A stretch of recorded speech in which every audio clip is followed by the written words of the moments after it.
Okay ठीक है। तो सबसे पहले हम लोग बात करेंगे, आप लोग जो सीट का जो पहला क्वेश्चन है उसको अभी रोकते हुए हम लोग स्टार्ट करेंगे प्रतिरोध पर। हम लोग प्रतिरोध से स्टार्ट करेंगे। प्रतिरोध मतलब रेजिस्टेंस, रेजिस्टेंस। तो रेजिस्टेंस के बारे में पढ़ लेंगे तब जाके हम लोग विशिष्ट प्रतिरोध के बारे में चर्चाएं कर पाएंगे। पहले हम लोग रेजिस्टेंस अगर पढ़ लेंगे तो हम जाके विशिष्ट प्रतिरोध पढ़ पाएंगे। तो क्वेश्चन इसका ये बनता है कि रेजिस्टेंस का काम क्या है। तो रेजिस्टेंस का काम वही है, सेम तो समझिएगा जरा। रेजिस्टेंस का काम किसी भी सर्किट के अंदर वही माना जाता है जो किसी सड़क पे लगे हुए ब्रेकर का काम है। अगर कोई ब्रेकर बना हुआ है और अगर कोई गाड़ी चली आ रही है तो रेजिस्टेंस के कारण, यहाँ पे रेजिस्टेंस के कारण, ब्रेकर के कारण वो गाड़ी जो कुछ समय के लिए स्लो हो जाएगी, उसके बाद स्पीड में आ जाएगी। उसी प्रकार से हमारा रेजिस्टेंस भी सर्किट के अंदर इस प्रकार का काम करता है। मान लीजिए ये हमारा एक सर्किट है और हमारे इसके अंदर कोई करंट फ्लो कर रहा है, तो करंट यहाँ पे आया और यहाँ पर फ्लो धीमे धीमे हो जाएगा, यहाँ पर फ्लो करके फिर एकदम से स्पीड में निकल जाएगा। मतलब कि रेजिस्टेंस का काम to resist the current in a circuit. किसी भी परिपथ में धारा को रोकने के लिए, धारा में अवरोध उत्पन्न करने के लिए हम लोग धारा को जो अवरोध उत्पन्न होता है उसको हम लोग प्रतिरोध कहते हैं। ठीक है, ये हमारा रेजिस्टेंस के फॉर्म में रहेगा। इसका बेसिकली जो क्वेश्चन बनता है वो ये कहता है कि रेजिस्टेंस को प्रभावित करने वाले कौन कौन से कारक हैं। रेजिस्टेंस को प्रभावित करने वाले कौन कौन से कारक हैं। रेजिस्टेंस को प्रभावित करने वाले कौन कौन से कारक है, इसका बहुत इंपॉर्टेंट क्वेश्चन बनता है और है भी बढ़िया। तो रेजिस्टेंस को प्रभावित करता है कौन कौन सा, एरिया मतलब कि क्षेत्रफल, फिर बनता है हमारा सेकंड लेंथ मतलब कि लंबाई, और तीसरा बनता है टेम्परेचर। टेम्परेचर मतलब कि ताप। ये जो तीसरा वाला जो बताया ना, तीसरा वाला, इस पर थोड़ा सा फोकस कम करेंगे क्योंकि ये अभी आपके सिलेबस से हटा दिया गया है ना। पहले टेम्परेचर और रेजिस्टेंस के बारे में चर्चाएं कहीं ज्यादा होती थी, अभी नहीं होती है। तो क्या है, एरिया पर डिपेंड करता है, लेंथ पर डिपेंड करता है, टेम्परेचर पर डिपेंड करता है। इसका क्वेश्चन एमसीक्यू में बहुत बनता। ऐसा क्वेश्चन आपने सुना होगा कि किसी तार की लंबाई को 2 गुना बढ़ा दिया जाए, क्षेत्रफल को 2 गुना कम कर जाए तो प्रतिरोध का क्या प्रभाव पड़ेगा। If we increase the length of 2 times and the resistance and the length area is cross section area is half, then what is the effect of new resistance? बहुत आते हैं ऐसे क्वेश्चन, तो इस पर इसी यही रहेगा। तो प्रतिरोध को प्रभावित करने वाले केसेस, प्रतिरोध को प्रभावित करने वाले कारक केस कौन कौन से हैं, कारक कौन कौन से, उसके बारे में हम लोग विचार करना है। तो कारक कौन कौन से, एरिया, लेंथ और टेम्परेचर। किस पर कैसे डिपेंड करता है ये हम लोग दिमाग लगाएंगे। तो भाई एरिया पर कैसे डिपेंड करता, किसी भी तार का प्रतिरोध R proportional to 1/A, proportional to 1/A। तो हमारा क्या रहेगा, R प्रोपोर्शनल टू 1/A का मतलब क्या हो गया,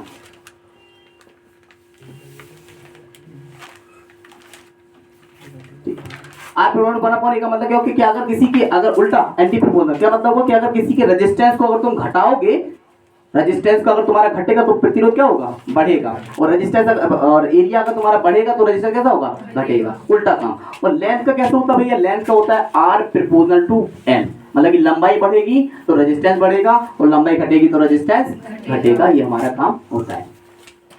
टेम्परेचर का खेल अलग अलग है क्योंकि हर एक प्रकार का रेजिस्टेंस है, हर एक प्रकार का तार है। अब तार है तो तार की लंबाई, चौड़ाई, एरिया जैसा तो ठीक है, लेकिन हर प्रकार के ताप अलग अलग मेटल का बना होता। कोई आपका एल्युमिनियम का बना होगा, कोई आपका कॉपर का बना होगा, कोई आपका सिल्वर का बना होगा, है ना। तो अलग अलग प्रकार के जो बनेंगे तार, तो अलग अलग प्रकार के तार अलग अलग प्रकार के टेम्परेचर को कैरी करते हैं, ये सबको पता होगा, है ना। एल्युमिनियम अलग प्रकार के टेम्परेचर पिघलेगा और कॉपर अलग प्रकार के टेम्परेचर पर पिघलेगा, सिल्वर अलग प्रकार के टेम्परेचर पर पिघलेगा, जब जरूर पता है। तो किस किस पर डिपेंड करता है, डिपेंड करता है R प्रोपोर्शनल टू 1/A और R proportional to L। Area के एंटी प्रोपोर्शनल और लेंथ के प्रोपोर्शनली हमारा रेजिस्टेंस होता है। तो अगर हम इन दोनों इक्वेशन को अगर देखें तो हमारी डेफिनेशन क्लियर होती है। अगर हम इन दोनों इक्वेशन को, इक्वेशन नंबर फर्स्ट और इक्वेशन नंबर सेकंड को अगर हम देखें तो हम लोग को लगता है समीकरण for equation first and second, for equation first and second, समीकरण 1 और 2 को अगर तो मिला दो तो क्या निकल के आएगा, R proportional to L/A, R proportional to L/A। अगर हम लोग प्रोपोर्शनल का मान घटाएंगे तो हमें कोई कांस्टेंट वैल्यू चाहिए रहेगी, तो R is equal to rho L/A। यहाँ पर रो क्या है, इसको बोलते हैं स्पेसिफिक रेजिस्टेंस, विशिष्ट प्रतिरोध। रो को क्या बोलते हैं हम लोग, विशिष्ट प्रतिरोध, स्पेसिफिक रेजिस्टेंस, ये होता है स्पेसिफिक रेजिस्टेंस, विशिष्ट प्रतिरोध, स्पेसिफिक रेजिस्टेंस, विशिष्ट प्रतिरोध। तो यहाँ से बेटा अगर रो बराबर निकालो तो रो बराबर क्या निकल के आएगा, रो बराबर ए का मल्टीप्लाई ऊपर तो R A upon L, that is the formula, rho is equal to R A upon L. Formula क्या बना आया हमारा, विशिष्ट प्रतिरोध का फॉर्मूला बन के आया, जो कि पहला क्वेश्चन है आप लोगों का। विशिष्ट प्रतिरोध का फॉर्मूला निकल के आया, rho is equal to R A upon L. अगर भैया यहाँ पर हम इसकी मात्रक की बात कर रहे हैं, मात्रा बोले तो यूनिट की बात करें, तो हमने आपको कई बार बताया बच्चा यूनिट लर्न मत करा करो कभी भी। देखो यूनिट किस प्रकार से निकाले बेटा, रेजिस्टेंस प्रतिरोध का मात्रा क्या होता, प्रतिरोध की यूनिट क्या होती, ओम। बेटा एरिया किसमें होता, लंबाई किसमें होती बेटा, अगर हम 1 मीटर से 1 मीटर काट ले तो भैया कितना मिलेगा तुम्हें, ओम इंटू मीटर, भैया ओम इंटू मीटर, ये हमारा निकल के आ गया इसका यूनिट। ठीक है, तो अभी तो खेल हमने तुम्हें फॉर्मूला बता दिया, यूनिट बता दी, लेकिन अभी हमने डेफिनेशन नहीं बताई। और डेफिनेशन लर्न नहीं करनी, डेफिनेशन समझनी है। कैसे, जैसे डेफिनेशन के लिए तुम इस पर विचार करो। अगर हम यहाँ पर इसको अलग से लिख दें, अगर हम यहाँ पर इसको इस फॉर्मूले को अगर लिख दें तो फॉर्मूला क्या निकल के आया, that is rho is equal to R A upon L. अब देखो आपसे डेफिनेशन क्या पूछ सकता है, what is the specific resistance, right is unit. Question ये बन सकता है, विशिष्ट प्रतिरोध क्या है उसका मात्रक लिखिए, एक क्वेश्चन ये बन सकता है। दूसरा क्वेश्चन बोलेगा प्रतिरोध किन किन कारकों पर निर्भर करता है बताइए, in which case resistance is depend on, तो ये कारक होगा, ये केसेस हो गए, और विशिष्ट प्रतिरोध की डेफिनेशन ऐसा बन जाएगी, मात्रक ओम इंटू मीटर। ठीक है, अब इसका अगर हम लोग बात करें इसके बारे में, इसकी डेफिनेशन कैसे बनी, सिंपल सा लॉजिक, जब कभी भी डेफिनेशन बनानी हो फॉर्मूला पर दिमाग लगाओ और चीजों को एकांक कर दो। इसमें एकांक क्या क्या कर दोगे भैया, देखो अगर हम लंबाई को, लेंथ को अगर 1 मीटर कर दें और एरिया को 1 मीटर स्क्वायर कर दें, तो भैया अगर एल की जगह पे 1 और ए की जगह पे 1 दोनों अगर कर दोगे तो भाई ये बताइए रो इज इक्वल टू आर मिलेगा कि नहीं मिलेगा, बन गई डेफिनेशन। ध्यान से समझिएगा, बहुत ध्यान सुनिएगा, डेफिनेशन तैयार हो गई। यदि किसी तार की लंबाई को एकांक कर दिया जाए तथा अनुप्रस्थ काट के क्षेत्रफल को, अनुप्रस्थ काट का क्षेत्रफल क्या होता है भैया, मान लीजिए कोई तार है, कोई तार के ऊपरी वाला भाग, कोई तार है उस तार के ऊपरी वाला भाग, ये तार है इस तार के ऊपरी वाला भाग, मतलब ये ऐसा मान लो, ये मान लो ये तार दिखाई दे रहा, ये तार है, तार का ये वाला भाग, इसको बोलते हैं अनुप्रस्थ काट, हिंदी इंग्लिश में क्रॉस सेक्शन एरिया ये होता। तो दोनों को क्या करते हैं एकांक, तो उसमें उत्पन्न प्रतिरोध को ही विशिष्ट प्रतिरोध कहते हैं। यदि दोबारा सुनो, यदि किसी, उंगली देखना, यदि किसी तार की लंबाई को एकांक कर दिया जाए तथा उसके अनुप्रस्थ काट के क्षेत्रफल को एकांक कर दिया जाए तो उसमें उत्पन्न प्रतिरोध को ही विशिष्ट प्रतिरोध कहते हैं, उत्पन्न प्रतिरोध को ही विशिष्ट प्रतिरोध कहते हैं।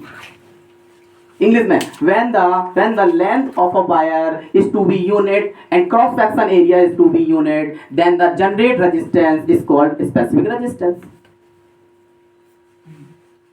लर्न करने की आवश्यकता नहीं है, समझने की आवश्यकता है। रो बराबर आ रही है, कौन है हम लोगों ने बनाए, दो नंबर की डेफिनेशन बनती है, न्यूमेरिकल बहुत बना है इधर पे, लंबाई को आधा कर दो, इसको बढ़ा दो, इसको घटा दो, क्या प्रभाव पड़ेगा उस चक्कर पे न्यूमेरिकल बहुत ज्यादा बने ऐसे, ये सब आप लोगों ने देखा होगा। तो इसमें सब किसी को कोई डाउट अगर हो तो बताओ। अच्छा हमारा पहला क्वेश्चन क्या था, हमारा पहला क्वेश्चन लेगा किसी पदार्थ के विशिष्ट प्रतिरोध से आप क्या समझते बेटा, हो गया विशिष्ट प्रतिरोध, क्लियर हो गया। नेक्स्ट लिखा है विशिष्ट चालकता, विशिष्ट चालकता रेजिस्टिविटी, तो पहले विशिष्ट चालकता रेजिस्टिविटी क्या होती है भैया, विशिष्ट प्रतिरोध की उल्टी, विशिष्ट प्रतिरोध का प्रतिरोध को बोलते हैं विशिष्ट चालकता, मतलब रेजिस्टिविटी। तो रेजिस्टिविटी बेटा क्या होता है, रेजिस्टिविटी यहाँ पे तुरंत फटाफट समझ लें, रेजिस्टिविटी क्या रहेगा, रेजिस्टिविटी में हम लोग का रहेगा रेजिस्टिविटी, कई देखो रेजिस्टिविटी को अलग अलग प्रकार से रिप्रेजेंट करा, कई लोग सिग्मा से रिप्रेजेंट करते हैं और कई सारी किताबों में जी लिखा हुआ है ना, तो आप चाहे जी यूज करो चाहे सिग्मा यूज करो, एज यू विश। तो रेजिस्टिविटी क्या होता, चालकता क्या होता, चालकता का मतलब क्या होता, 1 अपॉन रो, बन गई definition, 1 upon rho. What is a rho, rho is a specific resistance, विशिष्ट प्रतिरोध। तो क्या डेफिनेशन क्या बनेगी, किसी तार के विशिष्ट प्रतिरोध के प्रतिलोम, मतलब प्रतिलोम मतलब रेसिप्रोकल का मतलब क्या होता, रेसिप्रोकल मतलब उल्टा। तो किसी तार के विशिष्ट प्रतिरोध के प्रतिलोम को ही चालकता कहते हैं, ओके। और इंग्लिश में क्या रहेगा, the reciprocal of specific resistance of a wire is called resistivity. खत्म हो गया, क्लियर है। अच्छा इसकी मात्रक की अगर बात करें तो सेम है भैया, मात्रक। अच्छा रो का मात्रक क्या पढ़ाया था अभी हमने, अभी जस्ट पढ़ाया, रो का मात्रक क्या पढ़ाया, ओम इंटू बेटा, इसका क्या होगा 1 अपॉन ओम इंटू मीटर, ऊपर पहुंचा दो दोनों को क्या, ओम इनवर्स और मीटर इनवर्स। बोलो कोई समस्या, अब जरा कुछ इधर समझ आ गया। अब जरा मेरी बात को ध्यान समझना। कुछ वर्ड हैं जो वर्ड बड़े बड़े कंफ्यूज करते हैं बच्चों को। एक वर्ड हमने पढ़ाया विशिष्ट चालकता, एक वर्ड हमने पढ़ाया विशिष्ट चालकता, एक हमने पढ़ाया विशिष्ट चालकता। ध्यान रखना इस बात का, विशिष्ट चालकता अलग होता है, विशिष्ट प्रतिरोध अलग होता है, वरना कंफ्यूज हो जाओगे। विशिष्ट चालकता मतलब होता है सिग्मा या फिर जी जो भी कहना, और रो, और विशिष्ट प्रतिरोध का मतलब होता है रो, और प्रतिरोध का अकेला मतलब होता है रेजिस्टेंस बोले तो आर। इसका क्वेश्चन नहीं बनेगा क्योंकि ये हाई स्कूल बेस पर चीज है, इसके क्वेश्चन नहीं बनते हैं। आई थिंक पहले वाले क्वेश्चन में कोई समस्या नहीं होगी। क्लियर हो गया पहला वाला क्वेश्चन, कोई समस्या किसी को नहीं है। अब आपका क्वेश्चन नंबर 3 की बात करते हैं। क्वेश्चन नंबर 3 क्या है? क्वेश्चन नंबर 3 है Ohm's law. What is the Ohm's law? Ohm's law क्या है उसके बारे में हम लोग चर्चाएं करेंगे। तो ओम्स लॉ के बारे में देखिए जरा, समझ आ गया ना ये क्वेश्चन? रेजिस्टेंस क्लियर है सब लोगों का? नेक्स्ट हम लोग को क्या पढ़ना है? नेक्स्ट हम लोग को पढ़ना है ओम्स लॉ। ओम्स लॉ क्या है देखिए जरा, Ohm's law. Ohm's law, Ohm's law किसने दिया था? मतलब ओम का नियम। ओम का नियम कहते हैं एक्चुअली ओम, यहां देखते हैं ना ओम, ओम वर्ड गलत है, ओम का नियम हम लोग को लिखना चाहिए था ओम, सही वर्ड है ओम, ओ ह म, ओम है ना। अगर हिंदी में देखो तो अगर ओम होता, सोचो ना, अगर ओम होता तो स्पेलिंग ओम नहीं होती है ना। जैसे हम लोग पढ़ते लोगों के पिताजी पिताजी या किसी घर में किसी का नाम होते ओम प्रकाश है ना, ओम किशोर, तो ओ एम स्पेलिंग होती, ओ एच एम थोड़ी ना होती, क्योंकि वो अच्छा इंग्लिश नेम है। अच्छा इनका पूरा नाम क्या था? जॉर्ज सिमोन्स ओम। इनका पूरा नाम था जॉर्ज सिमोन्स ओम। बाहर फोटो भी लगी थी, अगर देखनी हो वहां पे मिल जाएगी। तो जॉर्ज सिमोन्स ओम ने ओम का नियम दिया था, और उन्होंने क्या कहा था? इसकी डेरिवेशन में इंपॉर्टेंट वाली बात क्या थी? इसके डेरिवेशन में मोस्ट इंपॉर्टेंट वाली बात थी कि ओम का नियम आप जब ही लगा सकते हो जब physical property does not to be change, जब भौतिक अवस्थाएं बदले ना, नॉट चेंज, नॉट चेंज। कौन? फिजिकल प्रॉपर्टी नॉट चेंज, बदले ना।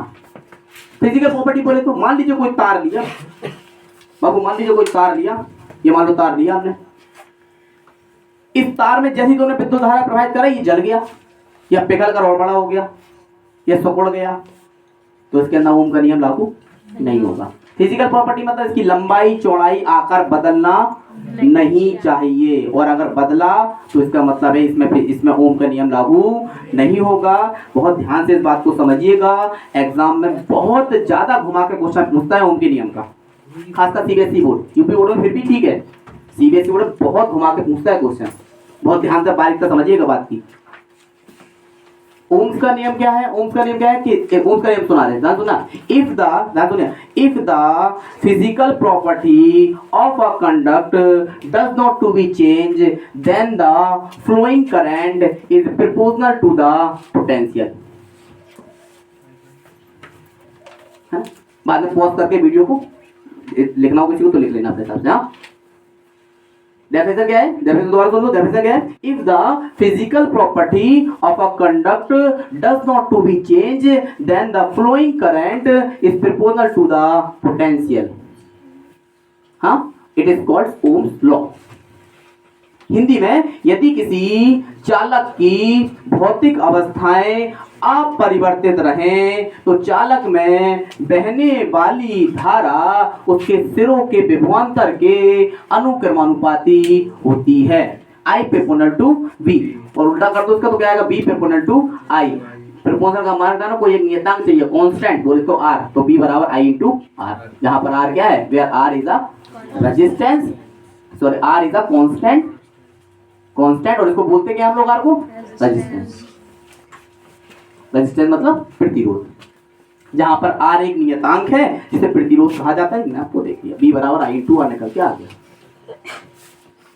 अब चूंकि हम लोग 10th क्लास के स्टूडेंट नहीं है ना, 10th का भी नहीं बता, अब 12th का तो और थोड़ा ऊपर बढ़ो इसका, है ना। बोलता है कि ओम्स का नियम का ग्राफ प्रदर्शित करो। कभी कभी ग्राफ के बारे में पूछे तो ग्राफ बड़ा टेक्निकल है, ग्राफ के बारे में चर्चाएं करें तो ग्राफ का क्या रहेगा जरा समझिएगा, कौन सी चीज किसको डिपेंड करती है, अगर वो समझिए तो क्लियर करके। अच्छा मेरी बात सुनना, B proportional to I proportional to B का मतलब क्या है? आई बढ़ेगा तो बी, और बी बढ़ेगा तो आई। क्लियर है?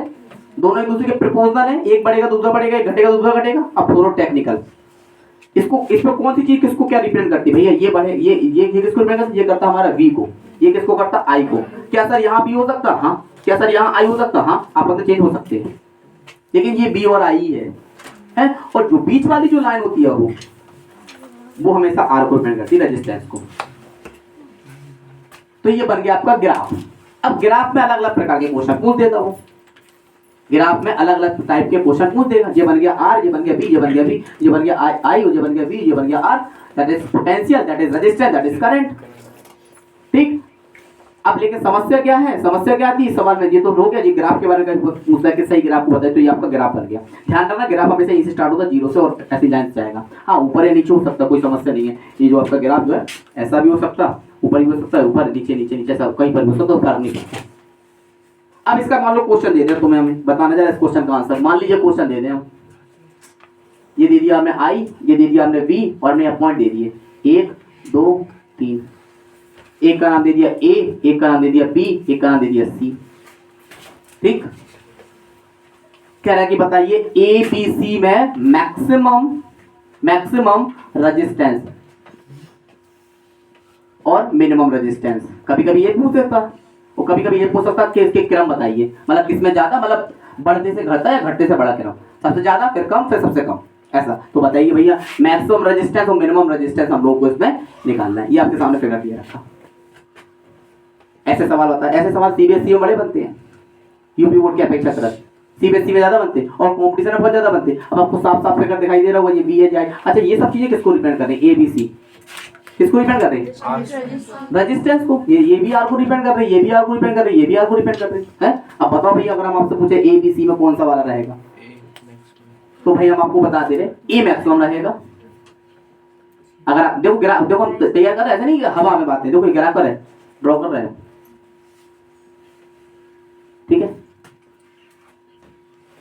अगर हम इसके बारे में बात करें तो यहाँ पर रेजिस्टेंस कैसा है, रेजिस्टेंस कैसा है सबसे ज्यादा, आई बी कैसा है सबसे ज्यादा, तो यहाँ पर आई कैसा हो सबसे ज्यादा, तो मतलब यहाँ पर करंट कैसा रहेगा सबसे ज्यादा। तो इसका क्रम मैक्सिमम रेजिस्टेंस किसमें जाएगा, ए में, और मिनिमम किसमें जाएगा, सी में। और हम इसका क्रम बनाए तो ए बड़ा है, फिर बी है, फिर सी है, ये क्रम आ गया आपका।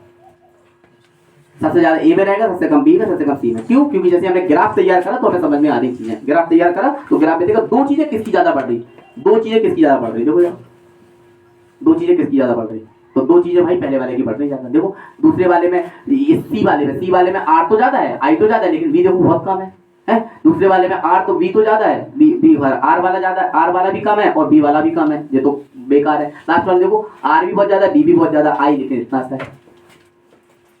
ठीक है। तो हम लोगों ने अगर डिपेंड देखा तो दो चीजें बढ़ रही है ना, बी और आई में कंपैरिजन करो तो गड़बड़ हो जाएगा। तुम आर का भी डिपेंड लगाओ तो पूरा दिमाग आर में लगाया करो, है ना। क्यों, बी एक जगह ज्यादा है, एक जगह आई ज्यादा है, एक जगह बी कम, एक जगह आई कम है। तो रजिस्टेंस देखो, रजिस्टेंस किसका ज्यादा है, जिसका रजिस्टेंस ज्यादा उसका रजिस्टेंस ज्यादा रहेगा, उसका तब ये रजिस्टेंस ज्यादा है, ये रजिस्टेंस कम है। अब ये कब आएगा, जब आपको जब आपको पता होगा ये वाली चीज रजिस्टेंस को डिपेंड करती है। बन गया सर, ये चीज रजिस्टेंस को डिपेंड करेगी। बी और आई स्ट्रेट लाइन ही क्यों बनती है, स्ट्रेट लाइन क्यों बनेगी, क्योंकि जितना ये बढ़ेगा उतना ये बढ़ेगा। ये इधर 5 है तो यहाँ कितना होगा 5, ये कितना 10, तो यहाँ कितना बनेगा। तो भैया जब इनके हम पॉइंट बनाते हैं ना, तो पॉइंट बनाते हुए सीधी लाइन बनती है। इसे लोग पता करते हैं कि सीधी लाइन में हमारा रेजिस्टेंस प्रभावित करता है। फिर इसके दिया रखा, इसी क्वेश्चन के आगे दिया रखा कि ओमीय परिपथ तथा अनोमीय परिपथ से आप क्या समझते हैं। हालांकि Ohm's law circuit and non Ohm's law circuit, Ohm's law circuit and non Ohm's law circuit, तो बट से ही काम हो रहा। ओमीय परिपथ वे परिपथ जो ओम के नियम का पालन करते हैं, और अनोमीय वे परिपथ जो ओम के नियम का पालन नहीं करते हैं। ओम्स लॉ सर्किट मतलब which is follow the rule of Ohm's law, और नॉन ओम्स लॉ सर्किट मतलब which is not follow the Ohm's law। ये हमारे निकल के उसके अंदर आते हैं। ओम्स लॉ के बारे में समझे। ये हम क्वेश्चन से कौन से वाले की बात कर रहे थे, ये भैया हम क्वेश्चन की बात कर रहे थे, क्वेश्चन नंबर 3 की, थर्ड वाला क्वेश्चन हो गया। ये थी हमारी बेसिक कॉन्सेप्ट, इसी हमने पहला और तीसरा उठाया था। अब थोड़ा सा हम लोग जो पढ़ाने वाले हैं वो आ गया थोड़ा सा टेक्निकल मतलब अनुगमन वेग, 3 चीजों के, इधर तक क्लियर हो गया सबका। अब 3 चीजों के बारे में साथ में चर्चाएं करेंगे। इसके बाद हम 3 चीजों के बारे में साथ में चर्चाएं करने वाले हैं। कौन कौन सी चीजें हैं वो भी हम लोग थोड़ी देर में डिस्कस करने वाले हैं।